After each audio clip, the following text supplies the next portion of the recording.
Hi student, IT का online class में आप लोग का स्वागत है। और आज की क्लास में वो सीखने वाले हैं, जानने वाले हैं कि कौन कौन से ऐसे पर्सन हैं या बिजनेसमैन हैं जिनको जीएसटी में अनिवार्य रूप से रजिस्ट्रेशन कराना होगा, भले ही उसका टर्नओवर लिमिट कम क्यों ना हो। तो उसके लिए हम लोग एक एक करके स्टेप बाय स्टेप जानने वाले हैं, समझने वाले हैं। तो देखिए, कल हमने यही चर्चा किया था ना कि अगर स्पेशल कैटेगरी या स्टेट के हो तो कितना 20 lakh, the rest of India हो तो 40 लाख। लेकिन इनके अलावा भी हमने मेन हेडिंग दिया है मैंडेटरी रजिस्ट्रेशन। अब इसका मतलब क्या है कि कौन कौन से ऐसे पर्सन हैं जो बिजनेसमैन हैं जिसको रजिस्ट्रेशन कराना ही कराना होगा, कंपलसरी ही है। ठीक है, तो चलिए इसको हम लोग समझते हैं और जानते हैं। तो बताया जा रहा है, देखो, उस बिजनेस को अनिवार्य रूप से रजिस्ट्रेशन कराना होगा जो निम्नलिखित कैटेगरी के अंतर्गत आते हैं। क्या बोला जा रहा है? उस बिजनेस को अनिवार्य रूप से रजिस्ट्रेशन कराना होगा जो निम्नलिखित कैटेगरी के अंतर्गत आते हैं।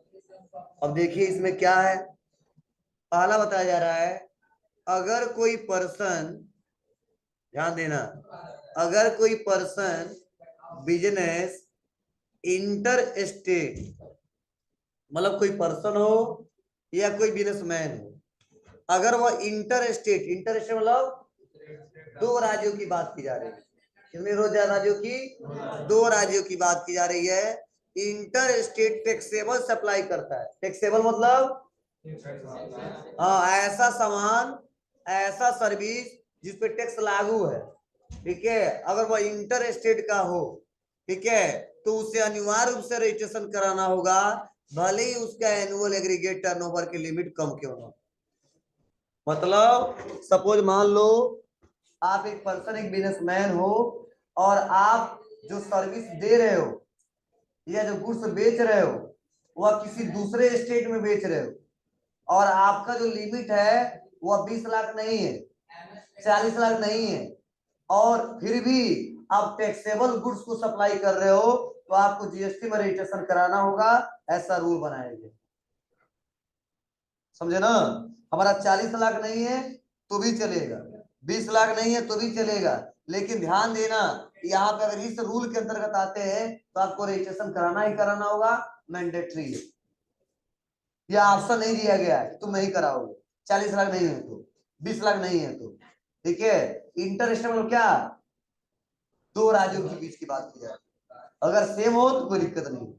अगला पेज से बताया जा रहा है कि अगर कोई casual and non residence taxable person है तो उसे अनिवार्य रूप से रजिस्ट्रेशन कराना होगा, भले ही उसका एनुअल एग्रीगेट टर्नओवर की लिमिट कम हो। अब कैजुअल नॉन रेजिडेंस का मतलब क्या है? आप लोगों, मैंने बोला था घर से जाइएगा, पढ़े हो? कैजुअल नॉन रेजिडेंस मतलब वह पर्सन, वह बिजनेस जो हमारे यहाँ का नहीं है, हमारे यहाँ का निवासी नहीं है, उसे बोलते कैजुअल नॉन रेजिडेंस। ठीक है, देखते हो ना, अदर कंट्री के लोग आ जाते हैं और हमारे यहाँ व्यापार चलाते हैं। तो अगर ऐसा कोई पर्सन है जो व्यापार चला रहा है और उसका टर्नओवर 20 भी नहीं है, 40 भी नहीं है, और टैक्सेबल पर्सन है, टैक्स लेता है, मतलब जो सर्विस देता है वो टैक्स लेता है, जो गुड्स देता है वो सर्विस मतलब टैक्स लेता है, तो उसको भी क्या करना होगा? जीएसटी में रजिस्ट्रेशन कराना होगा अनिवार्य रूप से। और ऐसा भी नहीं दो स्टेट के बीच की बात की जाएगी तो नहीं, चाहे जिस स्टेट में व्यापार किया उस स्टेट से बेचे या किसी अदर स्टेट से बेचे, उसको कराना ही कराना होगा अगर हमारे यहाँ का नहीं है तो। समझे? ये रूल बनाए गए हैं, वही मैं आपको बस समझा रहा हूँ, बता रहा हूँ, ये हम अपने तरफ से नहीं बनाए। ठीक है, ये लॉ में, ठीक है, संविधान में ये रूल बनाए गए, लिखे गए। अगला फिर से देखो, बताया जा रहा है कि जो बिजनेस रिवर्स चार्ज मैकेनिज्म, जिसे बोलते हैं आरसीएम, के अंतर्गत टैक्स पे करने के लिए लाइबल हो, उसे अनिवार्य रूप से रजिस्ट्रेशन कराना होता है, भले उसका एनुअल एग्रीगेट टर्नओवर की लिमिट कम क्यों ना हो। अब ये आरसीएम क्या होता है, रिवर्स चार्ज मैकेनिज्म क्या होता है, तो ध्यान देना, अगर कोई ऐसा पर्सन जो क्या करता है, रजिस्टर्ड क्या है, जीएसटी में रजिस्ट्रेशन कराया है, और एक और पर्सन है जो जीएसटी में रजिस्ट्रेशन नहीं कराया है, जैसे सपोज मेरा भी व्यापार है और आपका भी व्यापार है, हम जीएसटी में रजिस्ट्रेशन कराए और आप जीएसटी में रजिस्ट्रेशन नहीं कराए, तो जीएसटी का रूल है कि अगर कोई रजिस्टर्ड पर्सन किसी अनरजिस्टर्ड पर्सन से कोई माल सप्लाई करता है, खरीदता या बेचता, ठीक है, तो गवर्नमेंट कहता है उसका टैक्स आप ही को पे करना होगा। क्या करना होगा, आप ही को पे करना होगा, उसे बोलते रिवर्स चार्ज मैकेनिज्म। क्यों, क्योंकि गवर्नमेंट अनरजिस्टर्ड है, उसको नहीं जानता है, ठीक है, आपको जानता है, तो कहता है आप जिससे खरीद रहे हो ना वो पैसा टैक्स वाला आप ही उससे लेके और आप ही जमा कर दे, उसे बोलता है रिवर्स चार्ज मैकेनिज्म, जिसे बोलता है आरसीएम स्कीम। क्या, आरसीएम स्कीम, ठीक है। और ये रूल कब पे लगता है कि एक ट्रांजेक्शन पे अगर 5,000 से ज्यादा का सामान अगर किसी अनरजिस्टर्ड पर्सन से खरीद ले, तो 10, 15, 20, 50, 100 से नहीं, 5,000, अगर 5,000 से ज्यादा होगा तो आपको टैक्स उल्टा पे करना होगा, जीएसटी से एकदम उल्टा होता है, ठीक है, वो पर्सन नहीं पे करेगा, आप ही पे करेंगे, ठीक है। तो आगे क्या है वो समझेंगे, तो इतना समझना आरसीएम का मतलब यही होता है, इसलिए नाम रखा गया रिवर्स चार्ज मैकेनिज्म, ठीक है। वो ऑफिसर क्या हो रहा है, चार्ज रिवर्स हो जा रहा है, पर आप ही को पे करना हो, दूसरे किसी को पे नहीं करना, ठीक है, तो ध्यान देना। उसके बाद से फिर से देखो बताया जा रहा है, अगर कोई एजेंट नाम सुने हो ना आप लोग, अगर कोई एजेंट किसी टैक्सेबल पर्सन के आधार पे, कोई टैक्सेबल पर्सन है उसके आधार पे वो टैक्स लेता है, गुड्स का सर्विस देते समय या कोई सर्विस देते समय गुड्स या सर्विस सप्लाई करता है, तो उसे अनिवार्य रूप से रजिस्ट्रेशन कराना होगा, भले उसका एनुअल एग्रीगेट टर्नओवर की लिमिट कम हो। मतलब एक ऐसा एजेंट हूँ जो बहुत सारे कस्टमर आते हैं, हम सामान गुड्स भी बेचवाते हैं और सर्विस भी दिलवाते हैं, लेकिन गुड्स बेचवाते समय हमारा चार्ज जो होता है वो होता ही होता है, उस पर हम टैक्स भी लेते हैं, समझे ना। मतलब हमने क्या किया, ये गुड्स हमने 10,000 में बेचवाया, तो उसका चार्ज लिए 500 पे जीएसटी भी ले ली, टैक्स भी ले ली, ऐसे पर्सन को बोलते हैं टैक्सेबल एजेंट। क्या बोलते हैं, टैक्सेबल, तो ऐसा उसका ब्रांड हो गया कि वो टैक्स भी ले रहा है, ठीक है ना। तो गवर्नमेंट कहता है बाबू परेशान मत हो, आपको भी टैक्स पे करना होगा और आपको भी रजिस्ट्रेशन कराना होगा, नहीं तो ज्यादा लूट लोगे तुम, ठीक है। फिर तो देखिए अगला, जो इनपुट सर्विस डिस्ट्रीब्यूटर का बिजनेस करते हैं, क्या, जो इनपुट सर्विस डिस्ट्रीब्यूटर का बिजनेस करते हैं उसे अनिवार्य रूप से रजिस्ट्रेशन कराना होता है, भले उसका एनुअल एग्रीगेट टर्नओवर की लिमिट कम हो, मतलब 40 नहीं चलेगा, 20 नहीं चलेगा, अगर इनपुट सर्विस डिस्ट्रीब्यूटर हो तो उसको कराना ही कराना होगा। और इनपुट सर्विस डिस्ट्रीब्यूटर का मतलब क्या होता है, जैसे आप लोग देखते हो ना, एक ब्रांडेड कंपनी है और उस ब्रांडेड कंपनी का ऑफिस हर सिटी में, हर अच्छे लोकेशन पे एक ऑफिस रहता है, कार्यालय रहता है, ठीक है। तो क्या होता है, कुछ कार्यालय मेन कंपनी का ही रहता है, कुछ कार्यालय ऐसे रहते हैं कि कुछ लोग सर्विस लेते हैं, इस डेल कंपनी से बात करें, सर मैं जितना आपका सर्विस है ना मैं दूंगा, आप मुझे क्या कर दो, अपना लाइसेंस दे दो, ठीक है, इसके लिए जो चार्ज वो ले लेना, तो जो भी उस एरिया में जाएंगे क्या करेंगे, वो सामान वो सर्विस हम डिस्ट्रीब्यूट करेंगे, ठीक है, जिससे फायदा क्या होगा, हमको भी फायदा होगा और आपको भी फायदा होगा। आपको सर क्या फायदा उस कंपनी वाले को होगा, तो वह कंपनी फिर से दूसरा एम्प्लॉय हायर नहीं करेगा, अपना फिर से ऑफिस नहीं खोलेगा, ठीक है, मेन पावर नहीं बढ़ाना पड़ेगा, खर्चे नहीं करने पड़ेंगे, और हम खोलेंगे तो हम अपना मेन पावर लगाएंगे, मतलब अपना एम्प्लॉय रखेंगे, अपना बिल्डिंग खोजेंगे, अपना पैसा इन्वेस्टमेंट करेंगे, तब कुछ चार्ज लेंगे, ठीक है, उस कंपनी वाले को फायदा होता है और हमको भी फायदा होता है। तो ऐसे लोग बोलते हैं इनपुट सर्विस डिस्ट्रीब्यूटर, ठीक है ना। डिस्ट्रीब्यूटर आप सुने हो ना, तो एक कंपनी से डायरेक्ट कोई माल नहीं बेच पाता है, कंपनी वाला डायरेक्ट माल नहीं बेच पाता है, वो किसके सारे बेचता है, डिस्ट्रीब्यूटर के साथ। अगर डिस्ट्रीब्यूटर बीच में ना रहे तो आम यूजर्स आसानी तरीके से कंपनी वाला सामान नहीं बेच पाए। अब तुम सोच रहे हो उधर फ्लिपकार्ट से सामान मंगवा लेते हैं, तो फ्लिपकार्ट क्या है, एक माध्यम है, जिसको सामान पहुंचाता है, बनाता नहीं है, वो भी कंपनी वाले से खरीद कर रखा है। कई बार देखते हो जो फोन कुछ आज देखते हो और कल अवेलेबल नहीं है, क्या मतलब, उसका सामान जो था वो बेच दिया है, ये नहीं है, फिर से मंगवाएगा, फिर से स्टॉक में पड़े रहेगा, फिर से पोर्टल पे डालेगा, फिर से आप लोग खरीदोगे इस्तेमाल करोगे, ऐसे पर्सन को भी क्या करना पड़ेगा, जीएसटी में रजिस्ट्रेशन कराना होगा। उसका लिमिट 40 लाख नहीं है चलेगा, 30 लाख नहीं है चलेगा, लेकिन रजिस्ट्रेशन कराना ही कराना। क्लियर है? चलिए फिर अगला बताया जा रहा है कि जो बिजनेस ई कॉमर्स प्लेटफॉर्म पे अपना व्यापार करते हैं या ई कॉमर्स ऑपरेटर है, उसे अनिवार्य रूप से रजिस्ट्रेशन कराना होगा, भले उसके एनुअल टर्नओवर के कम क्यों ना। मतलब ऐसे व्यापारी जो ई कॉमर्स हो ना आप लोग क्या ई कॉमर्स वहां कहाँ देख रहे हो, बोला ई कॉमर्स नाम सुने हो ना क्या अनु बताओ।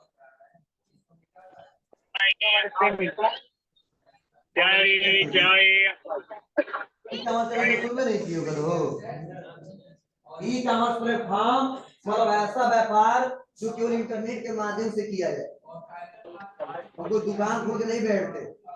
जिसे बोलते हैं आप लोग कितना सामान मंगवाते हो, मीशो, फ्लिपकार्ट, सब क्या है, ई कॉमर्स प्लेटफॉर्म है।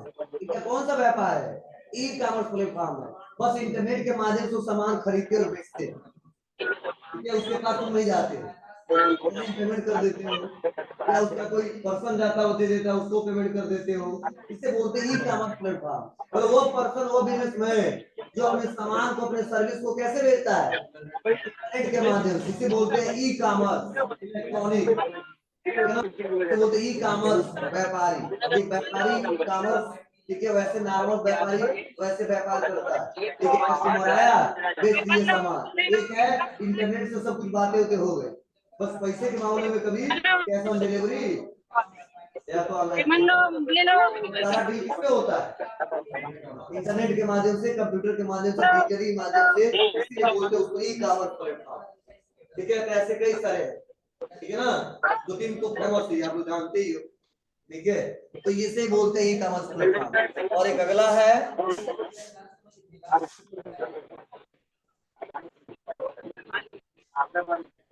हाँ, जिसे कहा जा रहा है कि भारत से बाहर की ऐसी कंपनी जो ऑनलाइन इंफॉर्मेशन एंड डाटाबेस की सर्विस भारत के भीतर किसी भी अनरजिस्टर्ड पर्सन को देते हैं, मतलब वो भारत का ना हो और कोई ऐसी कंपनी है जो ऑनलाइन इंफॉर्मेशन स्टोर करने को आम यूजर को, जिसका जीएसटी में रजिस्ट्रेशन नहीं है, उसको सर्विस देता है, इसको भी जीएसटी में रजिस्ट्रेशन कराना होगा। किसको, उस कंपनी को। जैसे आप लोग बहुत ज्यादा इस्तेमाल करते हो, अलग अलग कंट्री का ऐप डाउनलोड कर लेते हो, अपना इंफॉर्मेशन स्टोर करते हो, डाटा को एक्सेस करते हो, तो गवर्नमेंट को पता होना चाहिए ना, ठीक है। तो गवर्नमेंट कहता है बाबू तुमको भी रजिस्ट्रेशन कराना पड़ेगा। अब मान लो हम सर्विस ले रहे हैं तो जीएसटी में रजिस्ट्रेशन नहीं कराएंगे, आप ले रहे हो तो जीएसटी में रजिस्ट्रेशन नहीं कराओगे, कौन कराएगा, वो व्यापारी जो भारत का निवासी नहीं है और ऑनलाइन डाटाबेस स्टोर करवाता है और वहीं से एक्सेस करवाता है, ऐसे प्लेटफॉर्म को बोलते हैं, ठीक है, ऑनलाइन इंफॉर्मेशन डाटाबेस एक्सेस की सर्विस। क्लियर है ना, मतलब भारत से बाहर का, भारत का ना हो। और लास्ट में अगला है ऐसे बिजनेस जो टीडीएस, जिसे बोलते हैं टैक्स डिडक्ट सोर्स, ऐसे व्यापारी, ऐसे बिजनेसमैन जो टीडीएस डिडक्ट करते हैं, उससे अनिवार्य रूप से रजिस्ट्रेशन करना होता है, भले उसके एनुअल एग्रीगेट टर्नओवर की लिमिट कम क्यों ना हो। अब टीडीएस क्या होता है वो आगे का टॉपिक है, बस इतना समझना। टीडीएस जो लगता है ना वो जीएसटी के साथ इनकम पे लगता है, किसपे लगता है, इनकम पे। बड़े बड़े जो ठेकेदार होते हैं, बड़ी बड़ी कंपनियां होती हैं, तो देखते हो ना, बड़े बड़े जो ठेकेदार होते हैं वो किसी प्रोजेक्ट का क्या कर लेते हैं, उसको मिल जाता है प्रोजेक्ट, देखिए वो सब पैसा लगाते हैं, पैसा कमाते हैं, उनके इनकम पे जो कंपनी के द्वारा सर्विस मिला है वो कंपनी वाला क्या करता है, टीडीएस डिडक्ट कर लेता है। और टीडीएस डिडक्ट करके क्या करता है वो गवर्नमेंट को पे कर देता है। हाँ हाँ वो तो ठीक है, और टीडीएस मतलब ज्यादा में इनकम से, ठीक है, और गुड्स पे नहीं लगता है, सर्विस में नहीं लगता, किस पे लगता है, आपके इनकम पे लगता है, ठीक है। तो अगर टीडीएस डिडक्ट करता है, वो देता वो नहीं, डिडक्ट करता है, खुद काटता है, काट के गवर्नमेंट को पे करता है, तो उसको भी क्या करना पड़ेगा, जीएसटी में रजिस्ट्रेशन कराना होगा। सपोज मान लो मेरी कंपनी है, आप मेरी कंपनी में काम करते हो, आप ऐसे पर्सन हो, हमेशा प्रोजेक्ट आता रहता, मैं आपको जिम्मेदारी दे देता हूँ, इससे कमाई भी आपकी बहुत ज्यादा होती है, तो कंपनी वाला गवर्नमेंट कहता है कि बाबू ऐसे बड़े बड़े ठेकेदारों से क्या करिए, आप प्रोजेक्ट दीजिए, कोई दिक्कत नहीं है, लेकिन जो इनकम का कुछ पैसा उसका है जो हमारे रूल के हिसाब से उसको डिडक्ट कर लेना, काट करके अपने पास रख लेना, वो हमको पे कर देना। तो ठेकेदार कब भाग जाए हमें नहीं पता, ठीक है, हम आपको पकड़ेंगे, ठीक है। तो ऐसे कंडीशन में डिडक्ट कर देते हैं क्या, टीडीएस, और वही किसको पे करते हैं, गवर्नमेंट। तो अलग अलग प्रोसेस होता है, तो टीडीएस हम लोग का मेन टॉपिक नहीं है, हम लोग का टॉपिक है जीएसटी। आगे बढ़ते हैं एक एक करके समझते हैं। मतलब मैंडेटरी रजिस्ट्रेशन समझ में आया, कौन कौन आएंगे आपको रटना पड़ेगा, ये समझने से नहीं हो पाएगा, रट लेना, और समझा भी दिया रट लेना कि इसमें से कोई आएगा तो जीएसटी में रजिस्ट्रेशन कराना होगा। एक बात और सुन लो, कोई जरूरी नहीं कि इतना ही है, और है मेन हम छांट के लिखवाएं, लिस्ट बहुत बड़ा है, ठीक है। तो लिस्ट बहुत बड़ा है, पढ़ते रह जाएंगे, याद करते रह जाएंगे, मेन ही आता है, वही मेन हमने छांट के आपको बताया और आपको समझाया। चलो, यह तो कहानी था क्या कि जीएसटी में रजिस्ट्रेशन कौन कौन करा सकते हैं, किसका लिमिट क्या होना चाहिए। अब सवाल यह कि सर अगर मान लो कि हम जीएसटी में रजिस्ट्रेशन कराने जा रहे हैं, क्या जीएसटी में रजिस्ट्रेशन कराने जा रहे हैं, तो इसको हमको इसके लिए कितने तरीके दिए गए, ठीक है। जब कराने जाएंगे तो बोला गया बाबू जब जीएसटी में रजिस्ट्रेशन कराओगे ना तो आपको दो ही नाम दिए जाएंगे, या तो आप होगे रेगुलर, या तो आप होगे कंपोजिशन। क्या होगे, या तो होगे आप लोग रेगुलर, जिसे बोलते हैं रेगुलर डीलर, या तो होगे आप कंपोजिशन डीलर। मतलब मान लो ये एसके हैं, और एसके अब इनको जरूरी है कि जीएसटी में रजिस्ट्रेशन कराएंगे कराएंगे, तो जब दौड़े दौड़े जब पोर्टल पे जाएंगे जीएसटी के, तो गवर्नमेंट इनको दो ऑप्शन देगा, एक कहेगा या तो रेगुलर में करा लो, या तो रजिस्ट्रेशन किसमें करा लो, कंपोजिशन में। मान लो हमारे यहाँ तुम पढ़ना चाहते हो, तो हमारे दो ही कोर्स चलता है, एक डीसीए का और एक एडीसीए का, ठीक है। तो अब आओगे तो हम कहेंगे क्या, या तो डीसीए में करा लो या तो एडीसीए में करा लो। अब कह रहा है दोनों में से किसी में नहीं कराएंगे, तब कहेंगे हम आपको नहीं पढ़ा पाएंगे, बोला हमारे यहाँ दोनों ठीक है। ध्यान देना, तो ये तरीके हैं कि दोनों का सिलेबस एक ही है, पैटर्न एक ही है, तो गड़बड़ हो जाएगा, थोड़ा सा आगे ला के तो ऐसे जब जीएसटी में रजिस्ट्रेशन कराएंगे गवर्नमेंट कहता है बाबू दो रास्ते हैं, या तो आप रेगुलर में जाओ या तो आप कंपोजिशन में जाओ। अब कहोगे सर ये रेगुलर क्या होता है, कंपोजिशन क्या होता है, कब रेगुलर में जाएगा और कब कंपोजिशन में जाएगा, तो हमने तो रख दिया तुम किसी में जा सकते हो, डीसीए में या तो एडीसीए में, लेकिन गवर्नमेंट कहता ना, इसको भी हम आपके हिसाब से नहीं लेके चलेंगे, इसके लिए कुछ रूल है, कुछ कंडीशन है, तब आप कंपोजिशन में जा सकते हो और तब आप रेगुलर में जा सकते हो। अगर इस लिमिट के अंदर में हो तो किसमें जाओगे, और इस लिमिट से बाहर हो तो किसमें जाओगे, इसके लिए रूल बनाए गए हैं। आप कहो सर डीलर क्या होता है, डीलर मतलब वो व्यापारी जो जीएसटी में रजिस्ट्रेशन कराने जा रहा है, जो सामान को बेचता है, खरीदता है, सर्विस देता है, लेता है, उसे बोलते हैं डीलर। अब चलो इसके बारे में रूल क्या लिखा गया है, तो थोड़ा सा नोट्स खोल लीजिए, कुछ सुधार करना आप लोग को, कहाँ सुधार करना है बताऊंगा, दो तीन जगह सुधार करना है इसमें।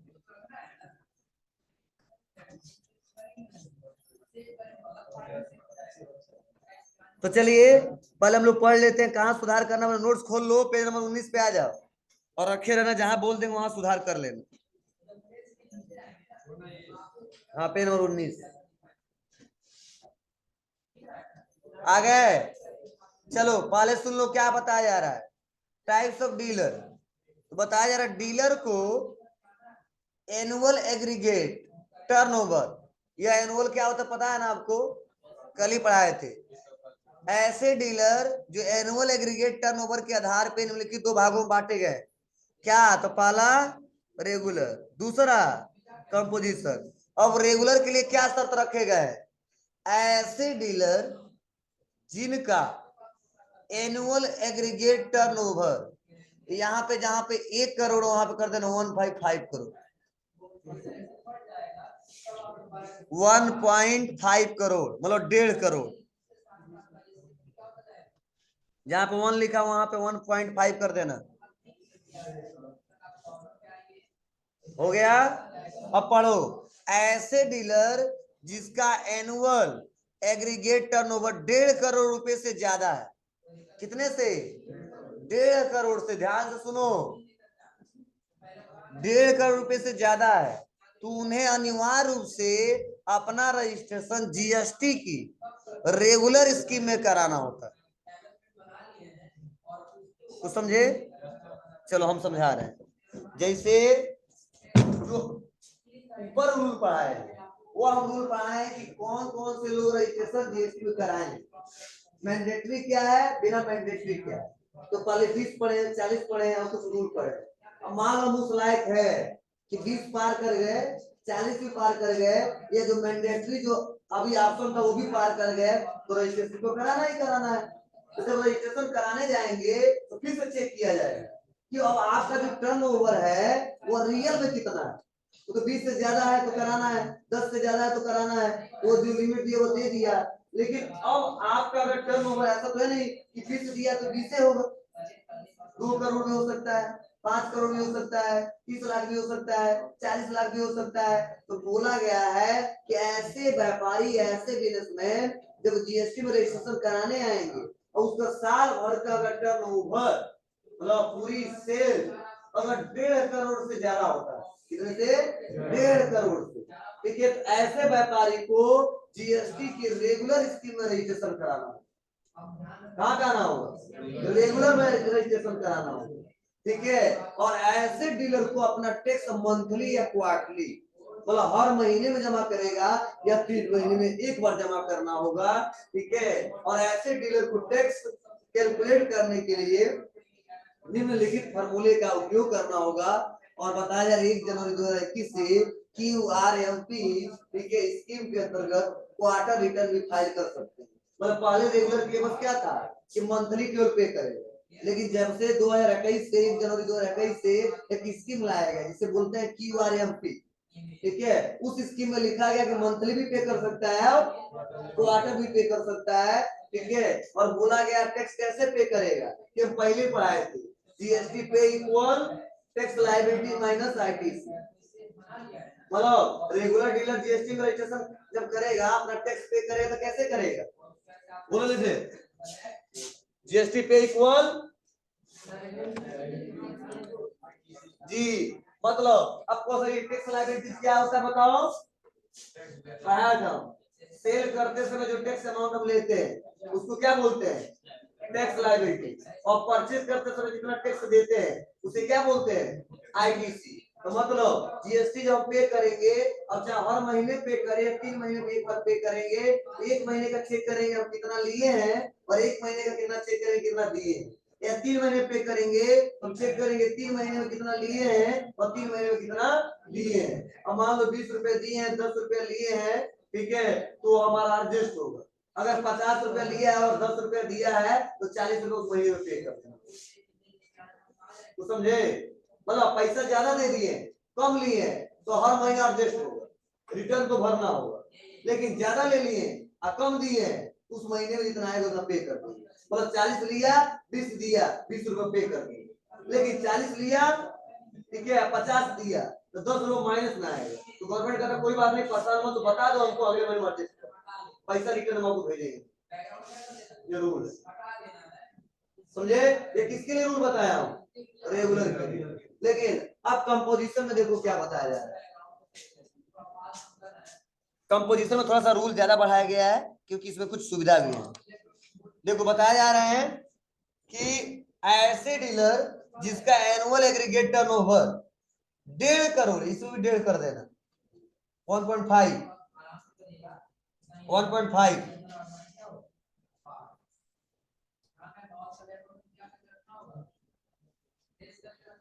ऐसे डीलर जिनका एनुअल एग्रीगेट टर्नओवर 1.5 करोड़ रुपए से कम हो, क्या हो? कम हो, ज्यादा नहीं, कम हो, तो वह अपना रजिस्ट्रेशन जीएसटी कंपोजिशन स्कीम में भी करा सकते हैं। देखो ये आप हमने नहीं लिखा है तो अनिवार्य रूप से कराएंगे, और हमने यहाँ पे लिखा है अनिवार्य रूप से कराएंगे, क्योंकि दोनों में अंतर है।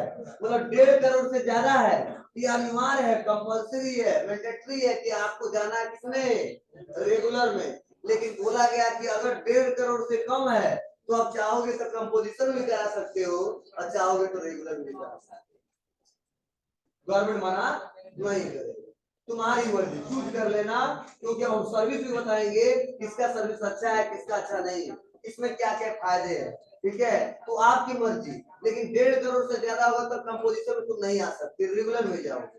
कम है तुम्हारी मर्जी, सुविधा अच्छा है आपके पास, मेन पावर अच्छा है तो आप रेगुलर में जा सकते हो, कंपोजिशन में जा सकते हो। मेन पावर अच्छा नहीं है, आपको टेक्नोलॉजी उतनी अच्छी नहीं है, तो आप लोग कंपोजिशन में ही अच्छा रहेगा। क्यों? तो चलो हम आगे बढ़ते थोड़ा सा और प्रोसेस समझते हैं। फिर से देखो बताया जा रहा है कि वास्तव में कंपोजिशन स्कीम को जीएसटी प्रोसेस को आसान बनाने के लिए क्या किया गया था, लाया गया था, ठीक है। इस स्कीम के अंतर्गत निम्नलिखित नियम बनाया गया। क्या नियम बनाया गया इसको समझिए। मतलब पहले व्यापारी क्या होते थे, ना 1.5 करोड़ होता था ना 1 करोड़ होता था, आना वो जल्दी रजिस्ट्रेशन जल्दी कराते थे और उनको बहुत दिक्कत होती थी, कुछ फायदे नहीं मिल पाते थे, तो गवर्नमेंट कहता कोई बात नहीं, पहले एक था, 1 करोड़ से ज्यादा होता तो वो कराता, रेगुलर में कम होता तो कंपोजिशन में। लेकिन प्रोसेस बढ़ा दिया गया, अब 1 को 1.5 कर दिया गया, ठीक है। तो यहाँ पे जहाँ 1 करोड़ है वहां पर इसीलिए 1.5 करोड़, मतलब पहले पाते तब 1 करोड़ बताते थे, लेकिन अब 2019 के बाद से इसे चेंज हो गया। क्या हो गया जी, 1.5 करोड़ हो गया, इसीलिए आपको चेंज करना। मान लो इसका प्रोसेस पीडी वीडियो बना नहीं, इसीलिए चेंज नहीं कर पाते, तो बता देते हैं। अब चलो, इसके लिए कोई रूल नहीं बताया गया था, बस क्या बताया गया, कितना लिए और कितना दिए, उसको माइनस करके जो बचेगा 3 महीने पे एक बार हर महीने जमा कर दो। लेकिन कंपोजिशन के लिए कुछ शर्त रखे गए कि आप जा सकते हो, 1.5 करोड़ से कम है, लेकिन कुछ इसके लिए नियम है, उस नियम को थोड़ा पढ़ लेना ध्यान से, आगे चल के आपको उसको फॉलो करने होंगे।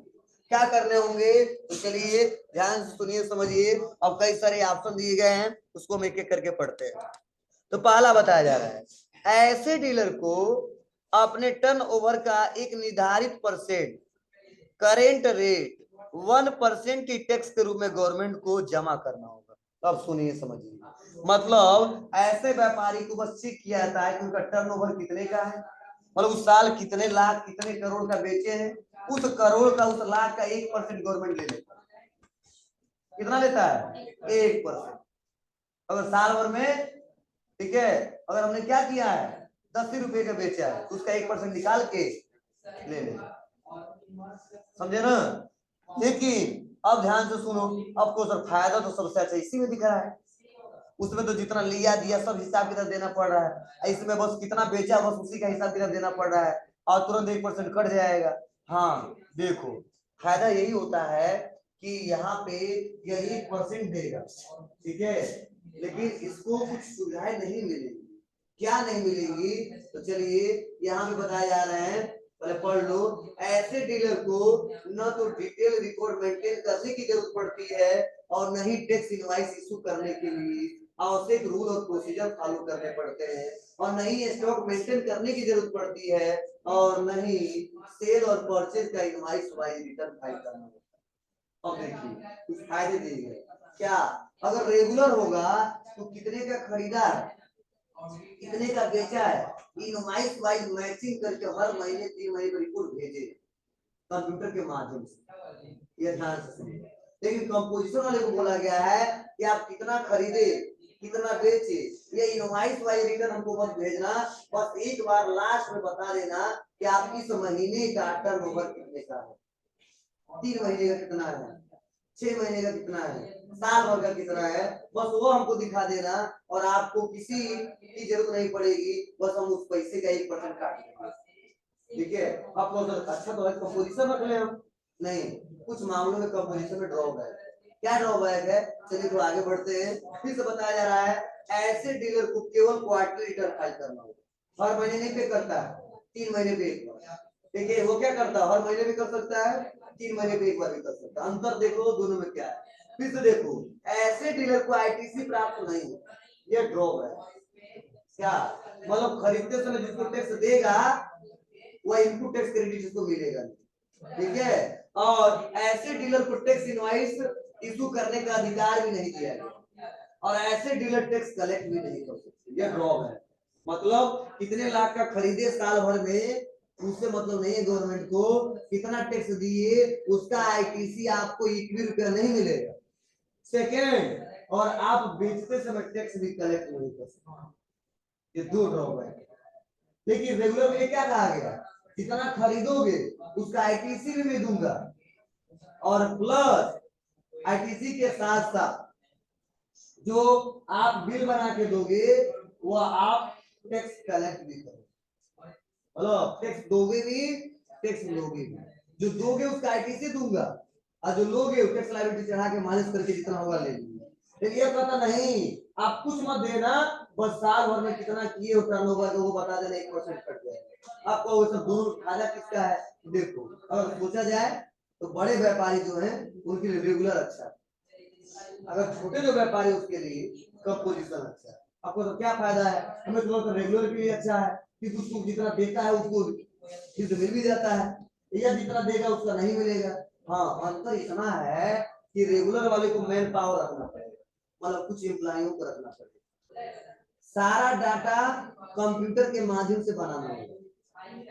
और आप बताओ, अब हम जाएंगे कंप्यूटर को सीख के जाओगे तो पहले तो सैलरी कितना दोगे, कहोगे ना, तभी तो मालिक का काम करेंगे। हाँ चाहे कोई बात नहीं, स्टार्टिंग में आपको 8,000 रुपया दे देंगे, 10,000 दे देंगे, तो आप तो साल भर में कितना 1,20,000 दे देगा खाली क्या सैलरी।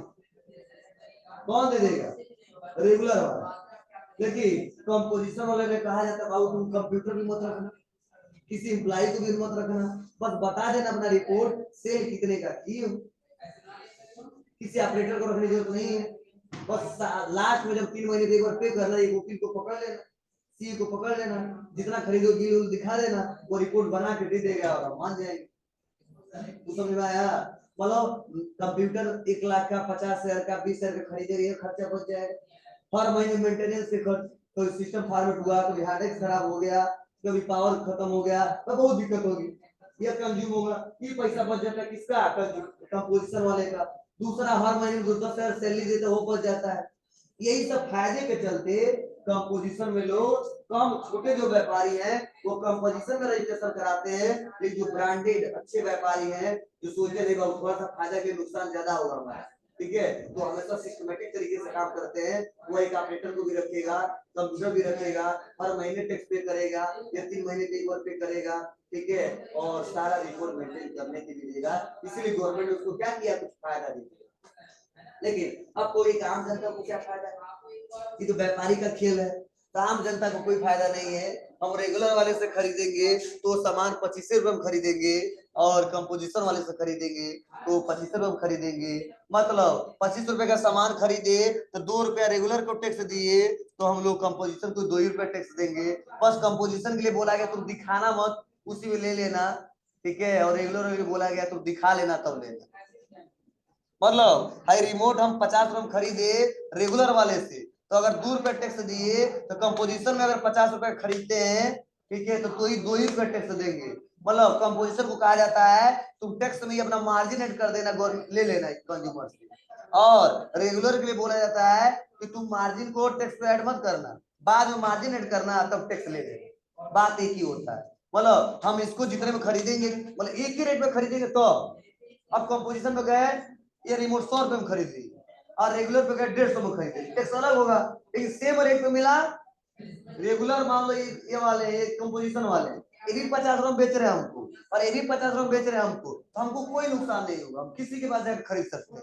इनसे भी खरीदेंगे तो टैक्स हम उतना ही देंगे और इनसे भी खरीदेंगे टैक्स उतना ही देंगे, वो गवर्नमेंट अपना समझता रहेगा कैसे देना कितना देना। हाँ दिक्कत क्या होगा, जब ये 100 रुपए बेच रहे हो 150 रुपए बेच रहे हैं, टैक्स हम करेंगे क्या, नहीं, हम 100 रुपए खरीद के लेके आएंगे, 150 वाले पर जाएंगे। हाँ जानकारी नहीं रहेगा तो 150 में खरीद लेंगे, अलग बात है। तो मार्केट में कंपटीशन ज्यादा है, ठीक है, तो इतना नहीं मार्जिन लेंगे लोग, दिक्कत हो जाए। कुछ समझ आया। चलिए ये लास्ट ही टॉपिक है, इसके बाद से हमारा क्या स्टार्ट हो जाएगा, प्रैक्टिकल। कुछ और है थ्योरी, लेकिन वो प्रैक्टिकल करते समय सीखेंगे। कल हम लोग का टॉपिक रहेगा comparison between composition dealer and regular dealer. मतलब दोनों में अंतर क्या है हम बता दिए, लेकिन फिर भी कल हम एक एग्जाम्पल के साथ, एक वैल्यू के साथ समझाएंगे जो और अच्छे से समझ में आ जाए, संतुष्ट हो जाए जी सर ऐसा ही होता है। ठीक है, चलिए बस आज के लिए इतना।